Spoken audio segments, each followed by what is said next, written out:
বিশ্বনবী বললেন খায়রুকুম মান তাআল্লামাল কুরআন ওয়া আল্লামা, তোমাদের মধ্য থেকে ওই ব্যক্তি আল্লাহর কাছে সবচাইতে বেশি সেরা যে নিজে কোরআন শিখে অন্যরে শিখায়া দেয়।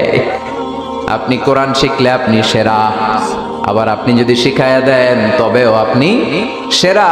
এজন্য কোরআন শিখানোর চেয়ে শ্রেষ্ঠ কাজ হয় না। আপনি যদি কাউরে শুধু সূরা ফাতিহাটা শিখান, কোন সূরা, ওই লোক যতবার জীবনে সূরা ফাতিহা পড়বে তার একটা পার্সেন্টেজ সওয়াব আমলনামায় আপনার আছে না নাই?